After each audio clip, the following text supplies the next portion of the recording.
నమస్తే. నా ప్రభాత కమలంకు స్వాగతం. మనోజవం మారుతతుల్య వేగం జితేంద్రియం బుద్ధిమతాం వరిష్టం వాతాత్మజం వానరయూధముఖ్యం శ్రీరామదూతం శిరసా నమామి. వాయువేగ మనోవేగాలతో ప్రయాణించగలవాడు, ఇంద్రియాలను జయించినవాడు, బుద్ధిమంతుడు, అందరిలోకి ఉన్నతుడు, వాయుదేవుని పుత్రుడు, వానర యోధులలోకెల్లా ముఖ్యుడు శ్రీరామదూత అయిన ఆంజనేయునికి నమస్కరిస్తున్నాను. ఓసారి మా తాతగారు సుందరాకాండ పారాయణ చేసుకుంటున్నప్పుడు పక్కన ఉన్న చిన్న పీట మీద కూర్చోపోయాను. తాతగారు వద్దని సైగ చేసి ఆపారు. ఆ తర్వాత ఎక్కడ సుందరాకాండ పారాయణ జరుగుతున్నా, రామాయణ పఠనం, శ్రీరామ జపం జరుగుతున్నా అక్కడికి ఆంజనేయ స్వామి వచ్చి కూర్చుంటారు. అందుకని ఆయన కోసం చిన్న పీట వేసి ఉంచాలి అని చెప్పారు. అదో అప్పటి నుంచి హనుమంతుల వారంటే నాకు చాలా భక్తి ఏర్పడింది. ప్రతిరోజు ఆంజనేయ స్వామి దేవాలయానికి వెళ్ళి హనుమాన్ చాలీసా చదువుతూ 140 ప్రదక్షిణాలు చేయటము అలవాటైంది. ఏ ఊరికి వెళ్ళినా, ఏ ఇల్లు మారినా ముందుగా ఆంజనేయ స్వామి దేవాలయం కోసం చూసుకుంటాను. ఆ విధంగా దాదాపు 7-8 సంవత్సరాల క్రితం వరకు 40 సంవత్సరాల పైనే చేశాను. ప్రస్తుతం 140 చేయలేను.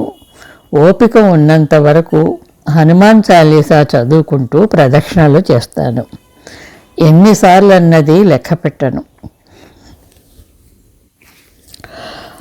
ఓసారి ఆర్థోపెడిక్ డాక్టర్ జనరల్ చెకప్లో నాకు బ్యాక్ బోన్ కంప్రెషన్ అయ్యిందని, వంగవద్దు, ఫాస్ట్గా నడవద్దు, చపాతీలు కూడా ఒత్తొద్దు, ఏం జరిగినా ఈ ఎముకలు ఫట్టమని విరుగుతాయని బోలెడు జాగ్రత్తలు చెప్పి ఓ కాల్షియం ఇంజెక్షన్ రోజు తీసుకోమన్నారు. అబ్బో, అది మానలేక తీసుకోలేక దానితో చాలా బాధలు పడ్డాను. 5-6 ఏళ్ల క్రితం నా చేతికి ఫ్రాక్చర్ అవుతే మా ఇంటి దగ్గర డాక్టర్ అరుణ్ కుమార్ నాకు ట్రీట్మెంట్ ఇచ్చి ఆ ఇంజెక్షన్ ఆపించారు. నేను రోజు హనుమాన్ చాలీసా చదువుతూ చేసే ప్రదక్షిణల వలన వాకింగ్, ప్రాణాయామం చేస్తున్నానని, అదే నా ఎముకలకు బలాన్ని ఇస్తుందని, ఇంకా ఏ విధమైన మందులు అవసరం లేదని చెప్పారు. ఆ విధంగా ఆంజనేయ స్వామి నన్ను కనిపెడుతూనే ఉంటారు. నాసై రోగహరే సబపీర జపత నిరంతర హనుమత వీర. అంతేనా?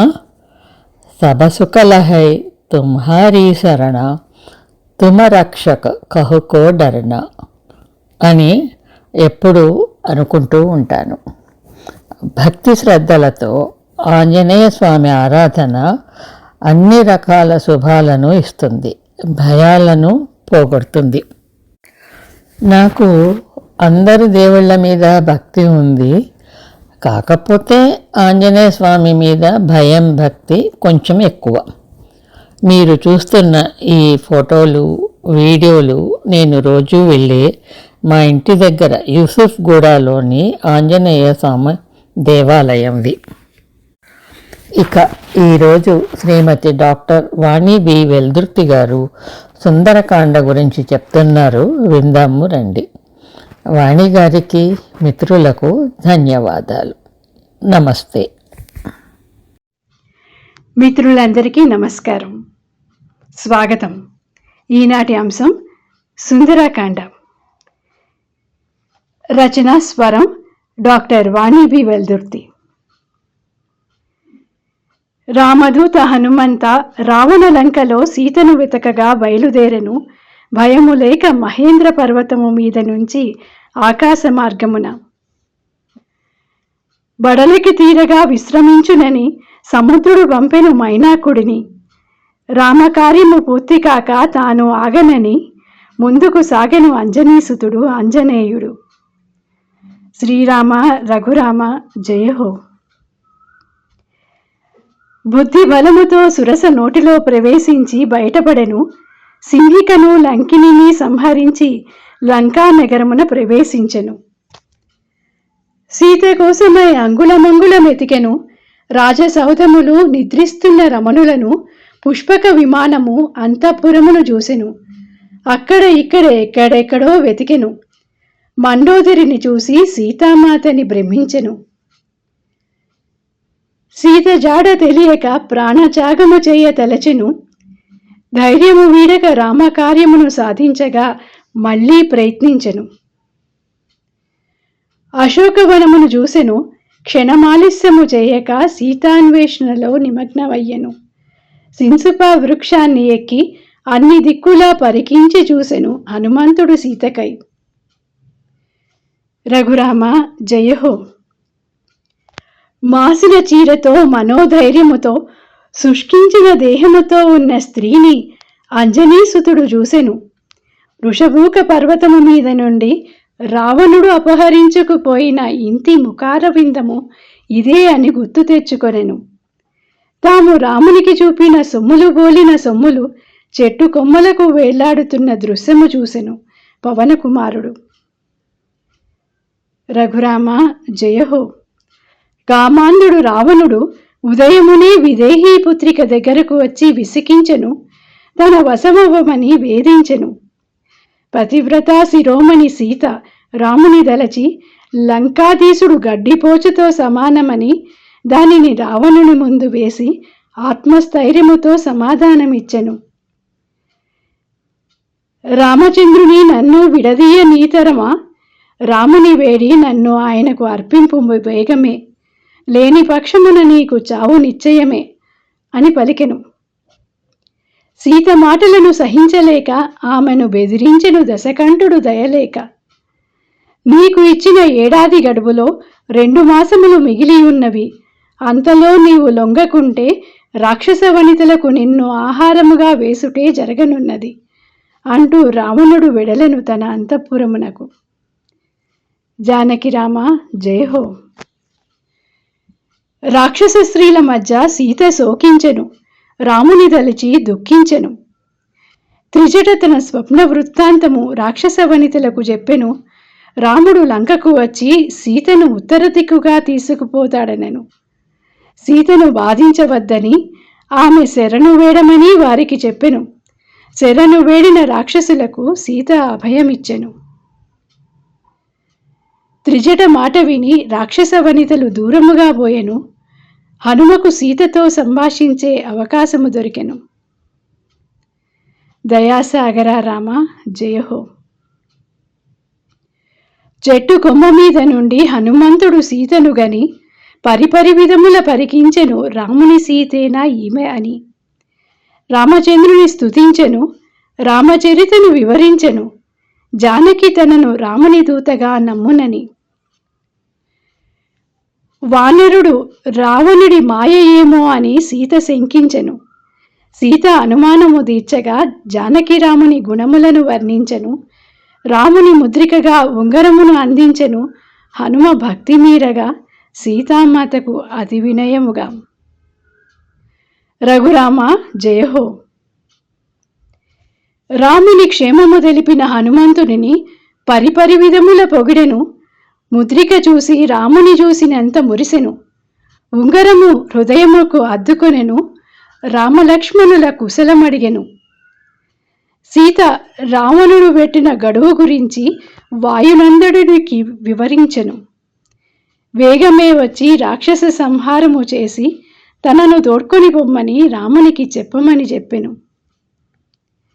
జానకిరామ శ్రీరామ జయహో. నా వీపు మీద ఎక్కు తల్లి, నీ రామచంద్రుడి దగ్గరకు చేరుస్తా మళ్ళీ. దూతను నేను, నన్ను దాకిన దోషము లేదు అని తనతో రమ్మని వేడుకొనెను హనుమంతుడు సీతను. కపికిశోరా, నీకు గలదు బలము. రాముని దగ్గరకు నన్ను చేర్చగా నీవు సమర్థుడవు ఏ పనినైనా సాధించగా. వీరపత్నిని నేను, నీ వెంట రాలేను. రాముని వేగమే వచ్చి రావణుని సంహరించి నన్ను తీసుకుపోమ్మని రామునితో చెప్పు అని సీత హనుమంతుడితో అనెను. అసుర సంహార రామ జయహో. సీత చెప్పిన కారణములు విని ఆమె ధైర్యముగని హనుమంతుడు అభినందించెను సీతామాతను. జానకిని రామునికి చూపించటానికి ఏదైనా ఆనవాలు ఇవ్వమని అడిగెను. సీత రామునికి తనకు మాత్రమే తెలిసిన కాకాసుర వృత్తాంతము తెలిపెను. సీతను కవ్వించిన వాడెవ్వడైనా, కాకైనా రావణుడైనా రామునికి పరమశత్రువు. కనికరము లేక కాకి మీద బ్రహ్మాస్త్రము సంధించుటే దీనికి రుజువు అనెను. చీరకొంగున పదిలంగా దాచుకున్న చూడామణినిచ్చెను. ఎట్టి ప్రయత్నము చేయవలనో అట్టి ప్రయత్నము చేసి తనను రక్షించమని రామునికి చెప్పమని చెప్పెను. 4 రోజులు ప్రాణములు నిలుపుకుంటానని విన్నవించెను. రావణుడు ఇచ్చిన గడువు 2 నెలలు ఉన్నా భరతుడికి ఇచ్చిన మాట నిలుపుటకు 1 రోజులే ఉందని గుర్తు చేస్తూ సందేశము పంపెను రాముని సీత. శ్రీరామ జయహో. సీత దగ్గర సెలవు తీసుకొని రామునికి శుభవార్త తెలపాలని హనుమంతుడు మహానందపడెను. సీతకు నమస్కరించి ఆమె అభయమియ్యగా అంజనీసుతుడు బయలుదేరెను. రవికుల రామ శ్రీరామ జయహో. సీతను వెతికి లంకను చూచి రమ్మని చెప్పిన సుగ్రీవాజ్ఞను గుర్తు తెచ్చుకొనెను పవనసుతుడు. అశోకవనమును పాడు చేసి రావణాసురుడిని రణమునకు ఆహ్వానించెను ఆంజనేయుడు. 80,000 మంది కింకరులను, క్షేత్రపాలకులను, జంబుమాలిని, సేనానాయకులను, యుద్ధానికి వచ్చిన ప్రతి రాక్షసురుణ్ణి హతమార్చెను హనుమంతుడు. రావణపుత్రుడు అక్షకుమారుని చంపి రావణ వంశ ధ్వంసము ప్రారంభించెను అంజనీపుత్రుడు. ఇంద్రజిత్తు వేసిన బ్రహ్మాస్త్రమునకు లొంగెను. రావణుజూడ అవకాశం వస్తుందని పొంగెను. బ్రహ్మాస్త్రానికి పట్టుబడ్డ హనుమను తాళ్లతో కట్టి అస్త్రబంధములు విడిపించిన అసురుల అవివేకానికి ఆనందించెను. ఆజానుబాహు శ్రీరామ జయహో. రామదూత హనుమంతుని నేను సుగ్రీవాజ్ఞతో సీతను గనుగొన బయలుదేరినాను. జానకీ మాతను రామునికి అప్పగించుము, లేకున్న మరణము తప్పదు నీకు అనెను రావణ సభలో అంజనీసుతుడు.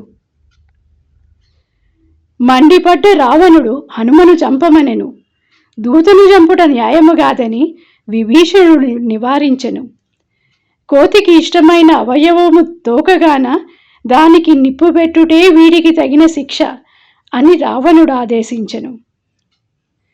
తాను ప్రతివ్రతనైతే అగ్ని హనుమంతుడి ఎడ చల్లబడాలని సీత చేసిన ప్రార్థన విని అగ్ని తన సహజ గుణమును వీడి మంచులాగా చల్లబడెను. హనుమంతుని తోక కాలకుండా చూచెను. కపిశిరోమణి తన తోకతో లంక సర్వము నాశనము చేసెను. సీతకు ఏ హాని జరగలేదని విని ఆనందించెను. మరల సీత దర్శనము చేసుకొని తిరుగు ప్రయాణానికి అనుమతి తీసుకొనెను పవనకుమారుడు. రఘురామ జయహో. మళ్ళీ 100 యోజనముల సముద్రమును లంకించి వానరుల దగ్గరకు హనుమంతుడు చేరెను. చూచితి సీతనని వారికి తెలిపెను. అంగదాదులు ఆనందానికి అవధులు లేకుండెను. తన లంకాయాన విశేషములను వివరించెను. సంతోషమున మధువనమును చేరి చెట్లను వీకెను, పండ్లను దృంచెను, తేనెను ప్రీతితో తాగెను, విచ్చలు వీడిగా సంచరించెను. కపుల దుశ్రేష్టలు సుగ్రీవునికి వనరక్షకుడు దధీముఖుడు తెలిపెను. వానరులు మధువనమున స్వేచ్ఛావిహారం చేశారంటే వారు కార్యం సాధించారని వారిని క్షమించమని సుగ్రీవుడనెను. రామలక్ష్మణులు అందుకు ఆనందించెను. అంగదాది వీరులతో కలిసి హనుమంతుడు కిష్కింధకు చేరి రాముని గొలిచి పతివ్రతా శిరోమణి సీత జీవించి ఉన్నదని, రావణుని లంకలో సీతను జూచితినని వివరములు విన్నవించెను అతిభక్తితో రామచంద్రునికి. తనకు సీతకు జరిగిన సంభాషణ వివరించెను. చూడామణిని చూపించెను. వేగిరమే వచ్చి రావణ సంహారము చేసి తనను రక్షించమని సీతామాత చెప్పమని చెప్పిందని చెప్పెను. శ్రీరామ జయహో. సీత కష్టములు విని రాముని మనసు కలవరబడెను. త్వరగా ఆమె దగ్గరకు పోవాలని తొందరపడెను. సీతారామ జయహో. కాలము కలిసి వచ్చిన అనతి కాలములోనే కార్యము సిద్ధించును. 100 యోజనముల సముద్రమును దాటి లంకాపురము చేరి రాముని క్షేమమును సీతకు తెలిపి రామచంద్రుని ముద్రికను ఆమెకు ఇచ్చి అయోనిజ అభిమానమును గొని సంభాషించి రామునికి చూపించటానికి ఆనవాలగా ఆమె చూడామణిని గొని రావణపుత్రుని సేనను హతమార్చి రాముని గురించి రావణునికి తెలిపి లంకను గాల్చి మరల 100 యోజనముల సముద్రము దాటి వచ్చి శ్రీరామునికి చూచితి సీతనను సంతోషకర వార్తను తెలిపెను. 1.5 రోజుల్లోనే ఇది అంతయు సాధించను హనుమంతుడు. భగవంతుని కృప, భక్తుని భక్తే దీని రహస్యమా రామా? జయహో. శ్రీ సీతారామ పట్టాభిషేకం. అయోధ్యలో దేవతల సమక్షములో పుణ్యతీర్థములతో బ్రాహ్మణ శ్రేష్ఠులు సీతారాములకు అభిషేక కార్యక్రమము జరిపెను. వశిష్ఠుడు శ్రీరాముని శిరస్సున కిరీటము అలంకరించెను. జై సీతారాం. జై హనుమాన్. ఓం తత్సత్.